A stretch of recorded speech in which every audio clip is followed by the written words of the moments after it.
Assalamualaikum warahmatullahi wabarakatuh. Ketemu lagi dengan saya Delva di channel Bumi Wirasta, channel yang membahas mengenai aerator dan budidaya perikanan, pengolahan limbah, dan budidaya ikan nila. Namun dalam kesempatan ini kita akan membahas mengenai pompa submersible atau pompa sewage. Dan perlu diketahui bahwa PT Bumi Wirasta Raya Sejahtera selain mendistribusikan aerator juga mendistribusikan pompa submersible. Kita sudah lama sekali berkecimpung di bidang ini. Cuman yang selama ini familiar kita membahas kebanyakan aerator. Kenapa? Karena aerator itu adalah pompa udara, di mana udara itu kan tidak kelihatan. Jadi tidak banyak orang yang tahu bagaimana cara menghitung dan menentukan aerator tepat. Tapi kalau pompa air itu sudah banyak kali orang-orang yang bisa menghitung karena air itu kelihatan. Oleh karena itu kita banyak membuat konten-konten tentang aerator. Tapi kalau kesempatan kali ini saya akan membuat tentang submersible pump. Jadi PT Bumi Wirasta Raya Sejahtera beberapa waktu yang lalu itu memasang pompa submersible untuk pompa sewage merek Ebara di Rumah Sakit Karyadi, dan pada hari ini kita melakukan pengecekan. Yang kita cek adalah pertama posisi pompa secara fisik, bagaimana air yang keluar dari pompa itu kencang atau tidak. Ini adalah sampit. Jadi sampit ini adalah tempat kumpul sementara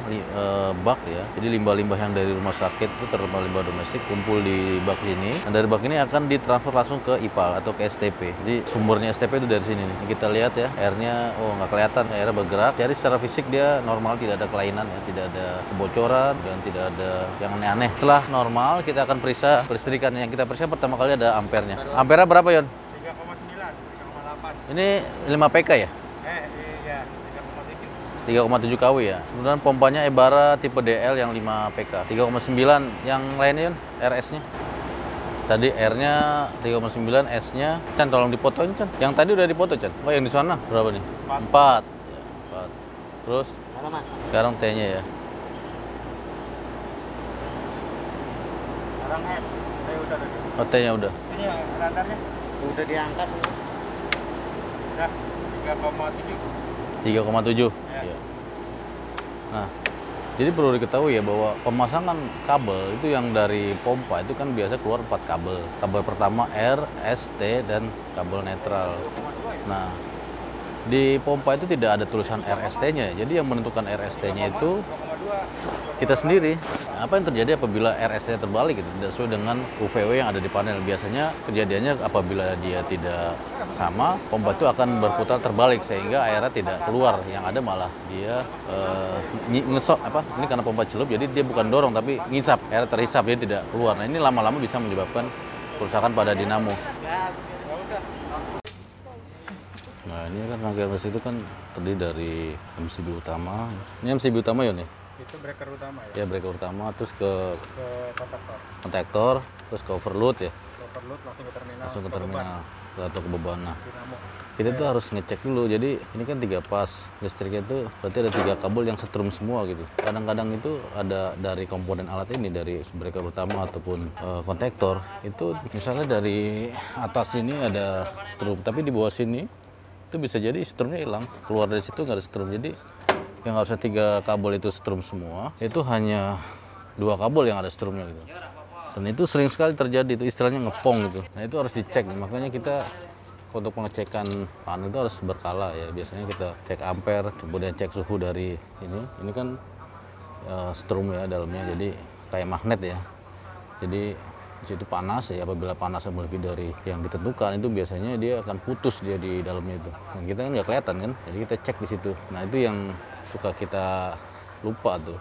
Biasanya kalau ada trouble di pompa kita main salahin pompa aja. Nah, ini kebetulan baru udah dicek dan kontaktornya tuh ada trouble ngepom ya. Jadi kita ganti baru. Sini kita pasang pompa Ebara yang berapa kW? 2,2 kW Mas ya? Ini 2,2. 2,2 kW. Nah, kita ganti nih.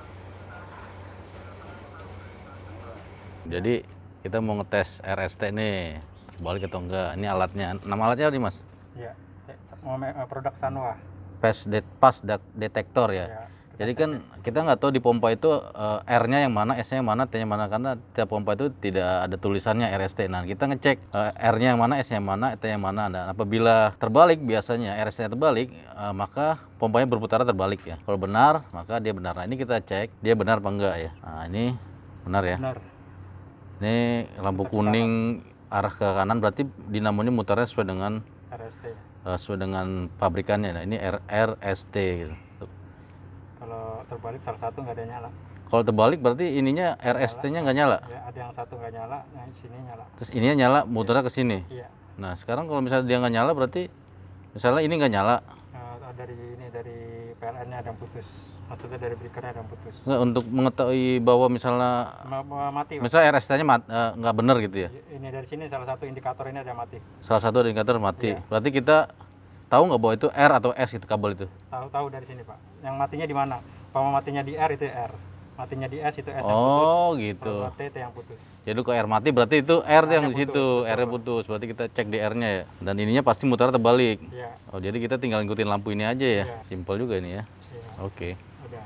Siap. Berarti ini bener ya? Ya, putaran Oke. benar RST-nya. Ya. Oke guys, jadi demikian informasi singkat ya. Semoga bermanfaat. Terima kasih. Assalamualaikum Nyalain apa, Pi, warahmatullahi Patri? wabarakatuh.